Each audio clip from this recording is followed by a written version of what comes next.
Well, it's time for us now to get back to being a little bit more serious. So we need to focus, and we're celebrating our Business Hall of Fame, and I hope he forgives that joke. But we need to welcome to the stage, please welcome from J. Gilligan's, Randy Ford, the founder, owner, dishwasher, parking lot attendant, and everything in between. Welcome, Michael.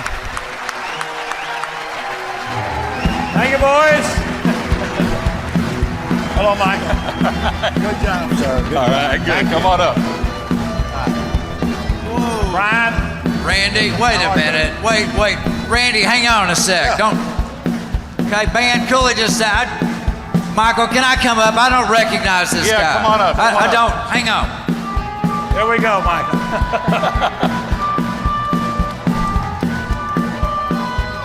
Wait, let's do it right. There we go.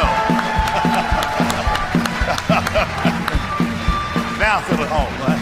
Thank you. I appreciate it, Bryan. All right, sit Yes, down. sir. You're looking great. Look at Thank that. you, sir.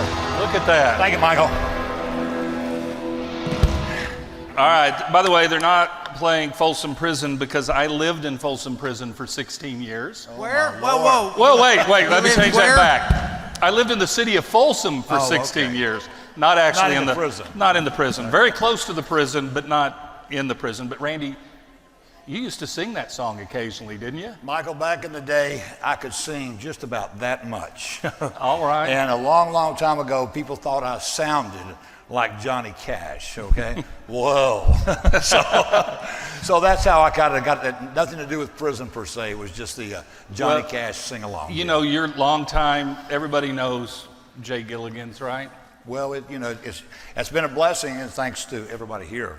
And now, by the way, you're getting very well deserved. You're being put into the Business Hall of Fame. But go back to the beginning. So some people who are newer to Arlington, they may not know where the name J. Gilligan came from. Well, years and years and years ago, UTA was always a huge part of our community and a huge part of what we do. I went to UTA. I graduated from UTA. The first semester I went there was Arlington State College. Yeah. So UTA and the community and growing up here was a big deal, and I felt there was a need. I thought there was a need to have a place where people could go and hear music like the Pengwins and the Secrets and stuff like that. So we opened a little place in 1974. In 79, we moved over to J. Gilligan's because the city took the property, and now they have the big, nice city hall we have now. Yeah. So that's where the original building was where City Hall is today. Okay. So there was a young man that needed a job named John Gilligan. And John Gilligan was a Phi Delta at UTA. He played basketball. He was a 5'7" point guard. Somebody needed a job. They said, go see Randy Ford. He'll give you a job, because he and I were in the same fraternity. He came down. We moved over to J. Gilligan's.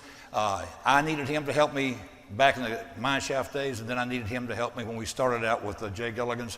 I told him, we'll call it Gilligan's. You help me run it, and I'll come by once a week and get the money. And 43 years later, here we are. Yeah, you'll come by once a week. We're going to talk about that in just a minute. All right, so you started as that college hangout. You really have become, though, a staple of the community.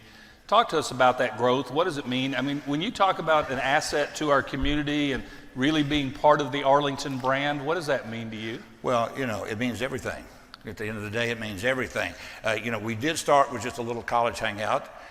It's scary trying to open your own business the first couple of years, and you try to grow, and then as you grow and you get comfortable with what you knew, the live entertainment, the different things, the nightlife, but then you realize that there's got to be more to that. We moved to downtown Arlington on purpose from across the street because I wanted to be near the new City Arlington Hall. I wanted to be near the banks. I wanted to be near the Methodist Church and the Presbyterian Church and the Baptist Church. Mm-hmm. We wanted to embrace the business part of it, the lunch part of it, the Chamber of Commerce right across the street. Mm-hmm. In business like this, and in particular in the restaurant business, you can't have just one, like the nighttime, or you can't just have breakfast. You have to have cash flow in 3 or 4 different areas, and that's what we strive to do, is grow into that as far as being able to, capture the downtown business, the nighttime business, and then, of course, the university business as well. Well, you know, people will say that you're the hardest working man in Arlington because that's all we do is see you work. I actually think you're one of the most innovative people in Arlington. So if you look at what you've done, you've become the transportation system for the Cowboy games, for Rangers, for concerts. You cater to the Levitt. You built an outside bar to bring in and to accommodate all the different concert goers. And when the pandemic first started, you built a drive-through. So what leads you to continually innovate? Well, you know, Mike, my son is here, my son is over here, and then my wife is also here, and I appreciate them being here because it does. You take a lot of hours. There's a lot of hours in the restaurant business, and it's a lifestyle. But, you know, if you listen to your customers, part of that innovation, you're asking about innovation. If you listen to your customers, they will tell you what to do. The ideal of shuttling from Jay Gilligan's to the Dallas Cowboy Stadium, that was not my ideal. A customer came in, they were digging the hole at the Cowboy Stadium off North Collins, and the man said to me, he said, "Hey, are y'all going to shuttle to the Cowboy Stadium when they get open?" And I said, "I don't know anything about shuttling."